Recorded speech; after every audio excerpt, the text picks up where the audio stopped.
Chegamos a mais um domingo, e se é domingo, você que sempre me assiste por aqui sabe, em dias como esse eu trago para vocês os preparativos e as projeções para toda a semana que vai se iniciar amanhã, segunda-feira, para que você não seja pego de surpresa. Portanto, já pegue um bloquinho, já pegue uma caneta e faça as suas devidas anotações junto comigo, para que então a gente possa colocar tudo de mais importante, os pingos nos is, e você não perca nada do que deve acontecer nos próximos dias. Uma semana que será marcada com o início do mês de setembro, dados de payroll nos Estados Unidos. Comentaremos também um pouquinho sobre o que aconteceu nessa última sexta-feira com o simpósio de Jackson Hole e o grande discurso do presidente do Fed. E ao final também comentaremos um pouco sobre o mercado de opções com criptoativos. Fica comigo que vem logo após a vinheta. Agora sim, família, sejam todos muito bem-vindos a mais um episódio da Liga Cripto. Se você é novo por aqui e ainda não me conhece, muito prazer, o meu nome é Bruno. Antes de mais nada, já peço a você que me assiste para que deixe o seu like nesse vídeo. Se é novo por aqui, ainda não é um inscrito e também não ativou o sininho de notificações, aproveita, temos vídeos diários aqui no canal sobre o tema de criptomoedas, economia e etc. E ao final também aproveita para deixar um comentário aqui embaixo que ajuda demais o nosso vídeo. Iniciando com vocês direto ao que interessa, faremos uma rápida recapitulação no que vimos nessa última sexta-feira, né? O grande simpósio de Jackson Hole começou nessa última quinta, foi até agora nesse último sábado, um grande evento que acontece anualmente, trouxe pra gente aí discursos dos mais importantes membros ligados ao Fed norte-americano. Então, vimos nessa última sexta-feira pela manhã o discurso mais aguardado da semana, feito pelo Jeremy Powell, presidente do Fed, onde ele diz o seguinte: Powell diz que não está claro se juros estão altos o suficiente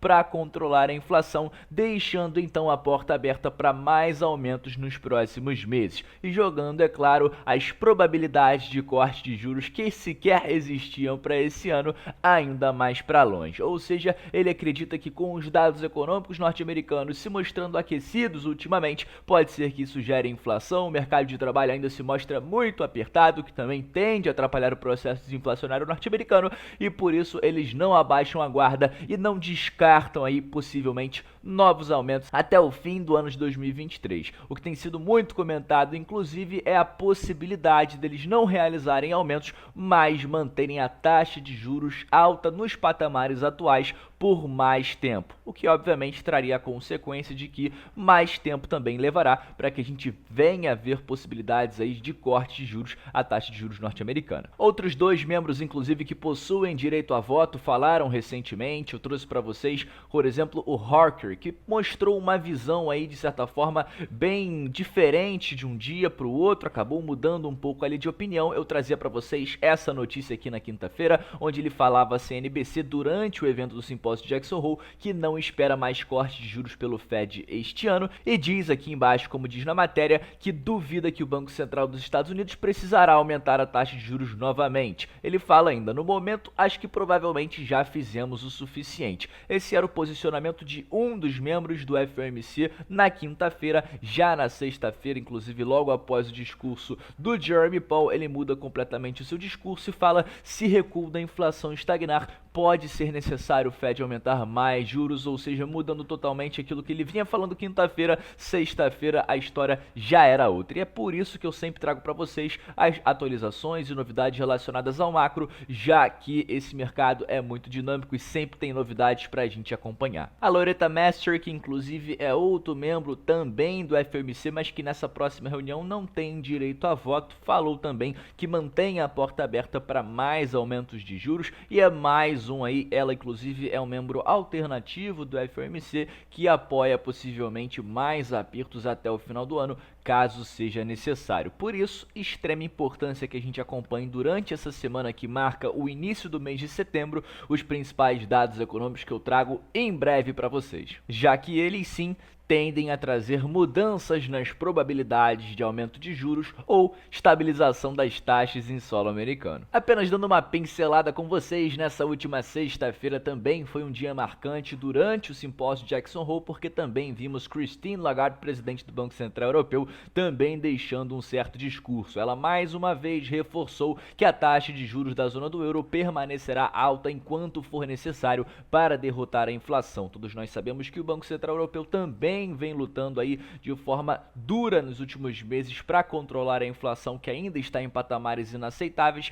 principalmente se compararmos com a inflação lá nos Estados Unidos. A situação é muito pior, obviamente, que significa que eles possam ainda ter mais trabalhos para controlar aí a alta dos preços. E falando um pouquinho sobre o que deve ser feito nas próximas reuniões, ela, claro, deixou claro pra gente que a possibilidade de manter a taxa de juros alta por mais tempo é uma verdade. Não sabemos se de fato teremos novos apertos, já que a economia na Europa começa a apresentar mais alguns sinais de recessão. Alguns dados foram divulgados nessa última sexta-feira, mostrando que a economia alemã ficou estagnada nesse segundo trimestre após uma certa recessão, o que levanta um certo alerta. Ou seja, se a recessão já é um cenário que pode acontecer lá na Europa, ou melhor dizendo, já está acontecendo, é claro que novos apertos monetários vindos do Banco Central não deve ajudar em toda essa situação, deve apertar ainda mais a economia em um momento que já é delicado. Portanto, acredito que as probabilidades de vermos novos apertos na Europa caíram um pouquinho depois dos últimos dados divulgados, mas assim como a Christine Lagarde falou, pode ser que eles não tenham aí novos apertos, mas mantenham a taxa de juros alta da forma que está por um período mais longo do que se previa inicialmente. Antes de entrarmos ao mercado de opções com criptoativos, pegue um papel, pegue uma caneta, porque a partir de agora falaremos um pouquinho sobre a agenda econômica completa, as projeções para essa semana, os preparativos, para que você não seja pego de surpresa. Uma semana que marca pra gente o início do mês de setembro, e se é início de mês, é normal que a gente venha ver sim uma certa volatilidade entrando. Na segunda-feira teremos feriado no Reino Unido e, claro, é um dia marcado por reabertura de mercados. No entanto, a gente não tem aí uma agenda econômica tão recheada assim, mas nunca subestime uma segunda-feira. Já na terça-feira veremos confiança do consumidor sendo divulgado nos Estados Unidos, dado inclusive já referente a esse último mês de agosto, e ofertas de emprego, que inclusive nesse último mês passado, da última vez que foi divulgado, mostrou pra gente uma mínima nos Estados Unidos nos últimos 2 anos. É interessante a gente acompanhar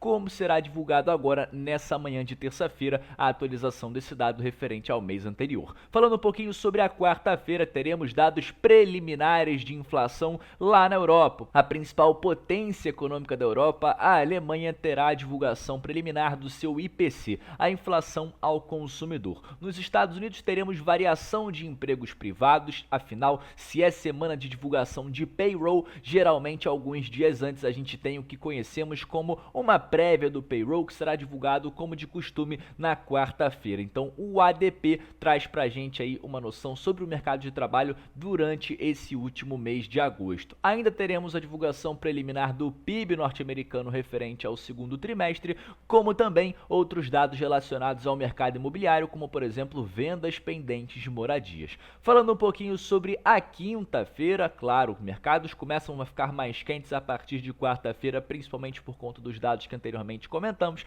mas a quinta-feira traz pra gente dados de inflação, também dessa vez na zona do euro. Se na quarta-feira veremos na Alemanha, na quinta é dia de divulgação de IPC preliminar na zona do euro, logo às 6 da manhã. Teremos também na Alemanha variação de desemprego e, claro, nos Estados Unidos, o núcleo de índices do PCE, o principal dado de inflação acompanhado pelo Fed no momento de aplicar novas medidas de políticas monetárias, ou seja, o principal dado de inflação a se acompanhar em solo americano. Esse dado geralmente, quando é divulgado, uma certa volatilidade é apresentada pelo mercado. Também teremos nesse dia, como de costume, pedidos iniciais por seguro-desemprego e gastos pessoais. Fechando a nossa semana nessa sexta-feira, que marca o início do mês de setembro, fechando também o nosso calendário para essa semana, veremos o payroll. Sempre na primeira sexta-feira de todos os meses, o payroll é divulgado em solo americano e dessa vez não será diferente. A primeira sexta-feira de setembro terá pra gente o payroll, que virá a ser divulgado às 9h30 da manhã, junto com outros 2 dados muito importantes: ganho médio por hora e taxa de desemprego nos Estados Unidos. Ou seja, 3 dados para se manter muito atentos: payroll, ganho médio por hora e taxa de desemprego são os principais dados aí para essa nossa sexta-feira. Dito isso, entramos um pouquinho dentro do mercado de opções com criptoativos. Eu particularmente já adiantei o meu posicionamento para essa semana para você que faz parte do nosso clube de membros. Falei aí um vídeo gravado junto com meu querido Mairo nesse último sabadão, onde eu falava sobre a atual situação do mercado, o que a gente deve ver para essa semana, e entendendo que é uma semana decisiva, início de mês, teremos dados de inflação nos Estados Unidos, dados de inflação na Europa, payroll em solo americano. É claro que pode ser uma semana muito movimentada. A gente viu um movimento recente no Bitcoin caindo de 29 até os 24, agora voltando aos 26, e eu acho que a gente está ainda em um território muito indeciso. Não sabemos se vamos para cima, se vamos para baixo, ou seja, estamos em um momento ainda de muita indecisão. Partindo do princípio que eu costumo operar com vendas de put e vendas de call, as premiações estão um pouco baixas devido à falta de volatilidade aí no Bitcoin nesses últimos dias, portanto, ficarei de fora aí dentro do mercado. Portanto, ficarei de fora aí do mercado de opções, pelo menos pelos próximos dias. Caso a gente veja uma reabertura muito animada dos mercados, aí eu mudo um pouquinho a minha estratégia e trago para vocês na terça-feira, a data do meu próximo vídeo aberto aqui no canal, o que eu tenho feito dentro desse mercado. Para você que tem interesse em aprender mais sobre ele, temos tutoriais gratuitos aqui no canal que você pode encontrar aqui dentro do canal da Liga Cripto de forma gratuita, como já comentamos. Dito isso, eu agradeço a você que ficou comigo até o final. Esse vídeo vai chegando ao seu fim e eu encontro você numa próxima.